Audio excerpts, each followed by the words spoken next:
Good afternoon, everyone. Here we will be listening to a very interesting lecture by Joe on literally owning the smart home. The good old Logitech Smart Hub, which ironically I put into my home the other day, except my wife didn't know that I changed the firmware such that every nth random time she would say turn on the lights, it would actually set off the sirens. So after the 7th time, she hit me and that was very quickly undone. But for the most part, you guys are going to have a great talk in front of you, so off you go, Joe. Thanks. Thank you.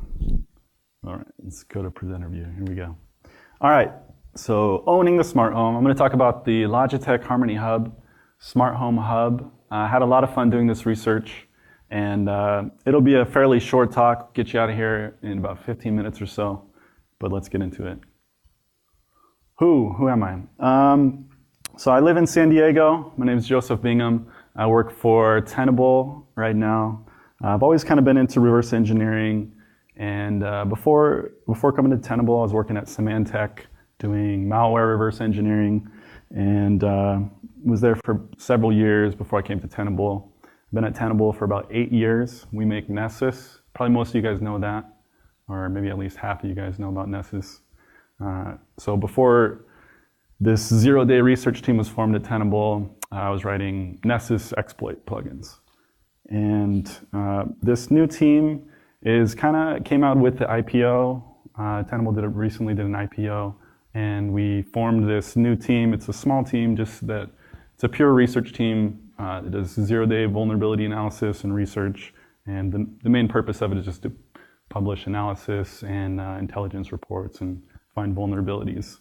So I guess I might as well mention the other guys on the team. David Wells, he's just came out with a really cool Zoom vulnerability. Zoom, the messaging client, probably most companies probably use it. It's a command injection vulnerability, really cool. Jacob Baines is on the team. He's done some really interesting microtech research on router OS.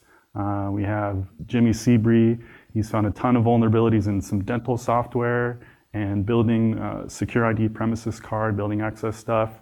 And Chris Line is also on the team, who has done a ton of web application security and published a lot of good information and research on that. All right. So we're going to talk about the Logitech Harmony Hub. I'm going to give you guys a little background on the device, try and get you interested in it. And there's a lot of them.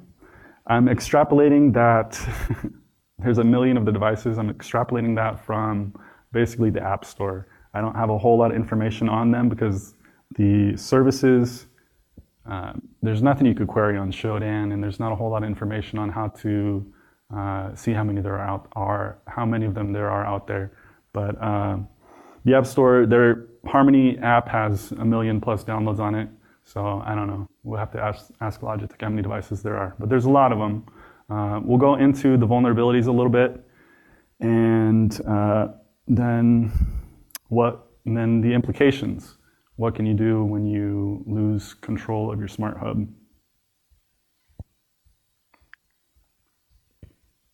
All right, so let me get you guys interested in the device first.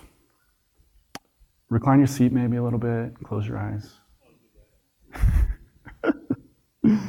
What we call the smart home today, I think in 5 to 10 years, they're just going to call it their home. Smart lights, smart locks, all that kind of stuff is going to become more ubiquitous, I think. And let's go through a little scenario. Well, Logitech has the Harmony Hub. Google, Amazon, Apple, Samsung, Philips, all have centralized smart hubs. So Logitech's not the only one, but these devices are, all over the place. And they're very attractive from an attacker point of view because you exploit one device and you control everything in the home. So, all right, close your eyes, guys. Ready? Your alarm clock slowly sounds. The house gently turns the lights on. You hear a familiar click as downstairs the coffee grinder turns on. The electric kettle starts boiling the water.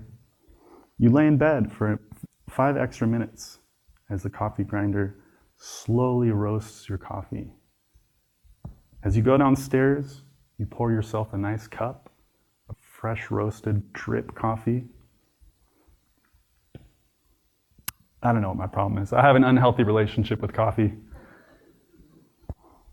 But how would you feel if someone you didn't know had access to all of these devices, right? That's the trouble.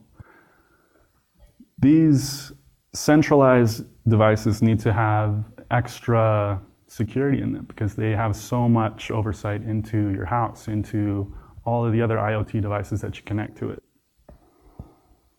So another interesting thing about the Harmony Hub is that it's fully scriptable. So we'll talk a little bit about some of the interfaces more, but they have this scripting capability on it.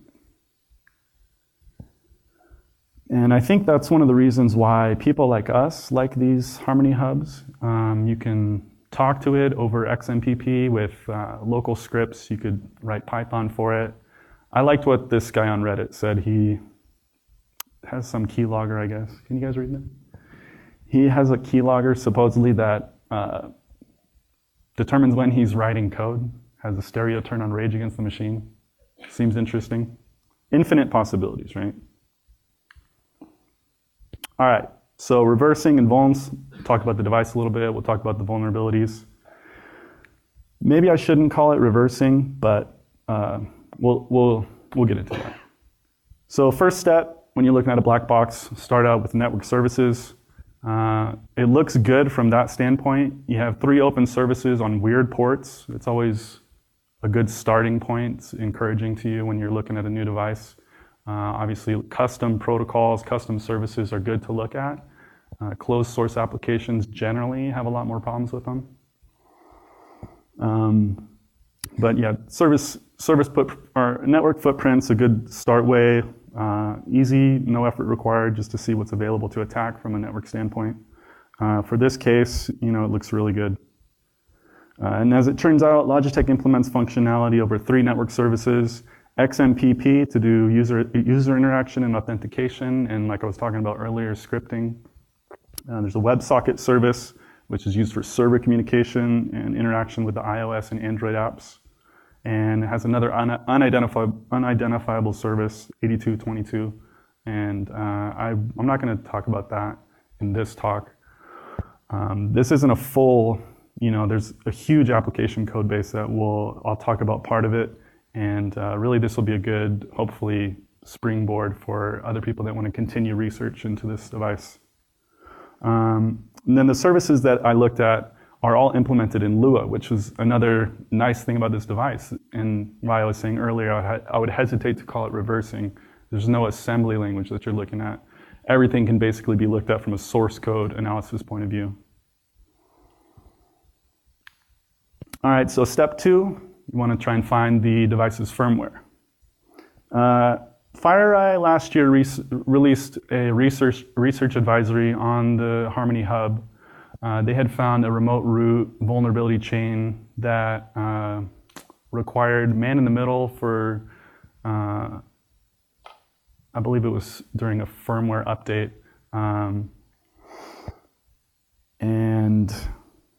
But you couldn't trigger an update. You had to wait for the device to update.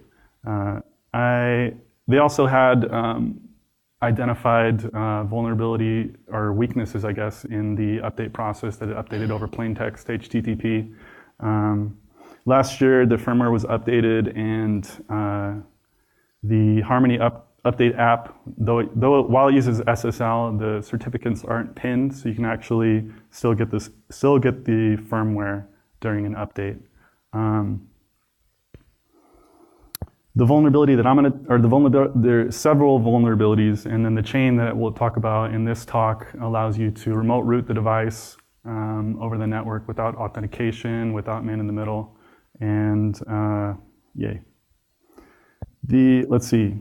Yeah, so to get the firmware, right, you can just basically man-in-the-middle the My Harmony app and allow the device to update, plug it in, you can get the firmware pretty easily.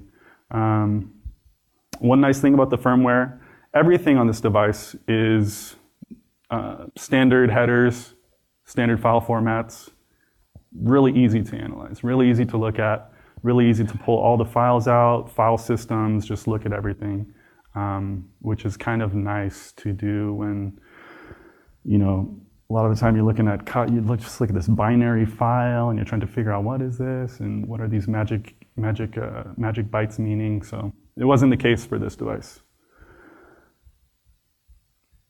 And so the file system basically is what we're going to talk about in this talk, and all the application code is in Lua on the file system, and you can decompile the Lua basically. On the left here is what compiled Lua looks like, and you don't really want to reverse engineer that. You could, I guess, you could look at Lua intermediary language, but you're better off just decompiling it. I linked to this GitHub project, which is a Lua decompiler. You can use a patched version of the Lua 5.1 interpreter using some open WRT patches, and it allows you to basically just look at source code. The open WRT patches they include like double support, shared libraries, some opcode performance improvements. All right, so the vulnerabilities. We published 4 vulnerabilities for this device. 2 of them for XMPP with authentication issues. I'm not going to talk about those. The 2 that we'll talk about in this talk basically allow you to remote root the device over the network without interaction or authentication. And so we'll talk about those 2 vulns. Before we talk about the first one, let's describe how the device interacts on the network. So the Harmony Hub communicates with the user application on the local network, which could be the Android app or the iOS app or the My Harmony PC application. The device communicates with Logitech servers to do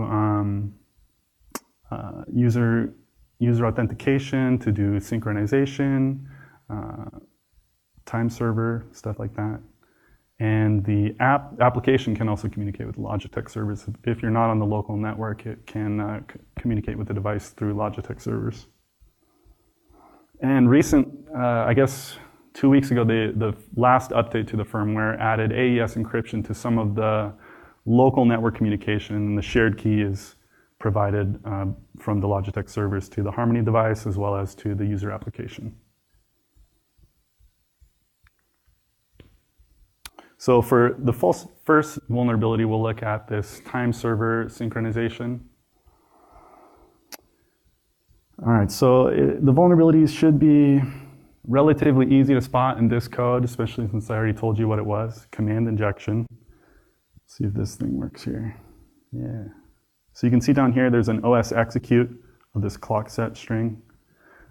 Basically, the string just gets passed straight to operating system without any validation. You can see in the patched version on the right, they have added some date validation for integers. So this is remote server OS command injection.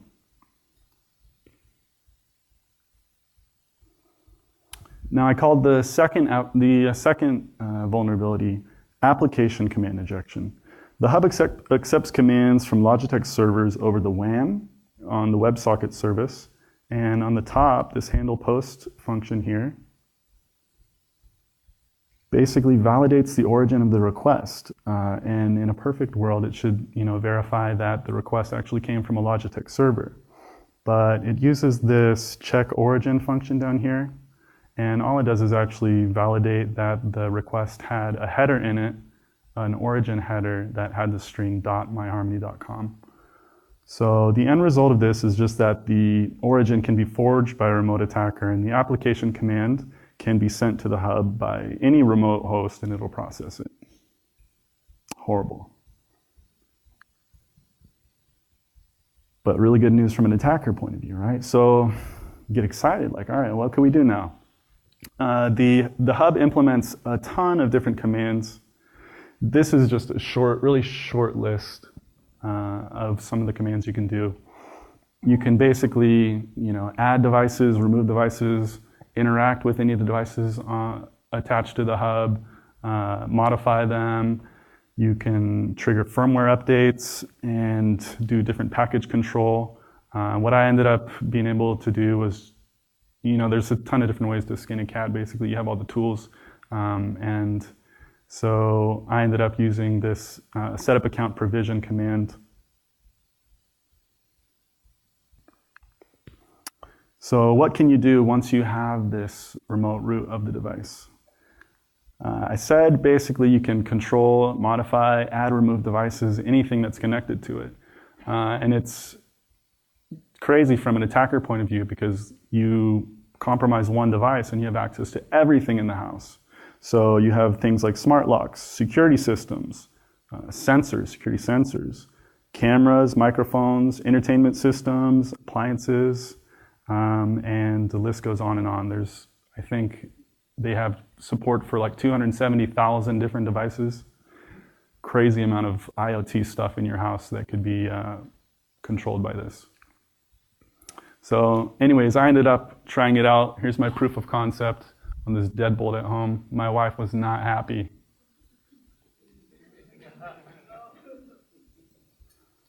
I should add sound effects.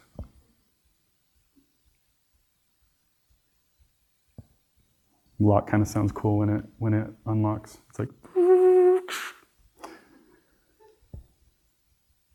And then I should also note, like in this attack, I bound to a local address just because I was on the local network. But if the device, were exposed to the internet, any remote address would be able to do this. So, yeah, that's it, I guess. If you guys have any questions, feel free. I have a link here to our security research page. There's a lot of research on this. I had a lot of fun looking at this device just because it was, fun to look at, easy to analyze, easy to look at source code. And then I have a full write-up on our blog, basically detailing with proof of concepts. Hit me up on Twitter if you have any questions, and I'll be around. That's it. Thanks, guys. So we have one question here in the back. Here we go, sir. Stage center. Floor center. Sorry, I missed the beginning. Are you releasing this just right now? Because I just checked your Medium post went up 3 minutes ago. Yeah, it was scheduled for, I don't know, like 3:30 or something. So. Okay, so this was not previously released information. Yeah, not the blog post wasn't released previously. We have a TRA, basically a research advisory that lists the CVEs. There is actually a brief proof of concept on that too, but the blog post will have like a very detailed discussion of. Yeah, I see it does. Yeah. Okay, great, thank you. Sure. Well, that looks like everyone. So thank you, Joe. Yeah, thanks.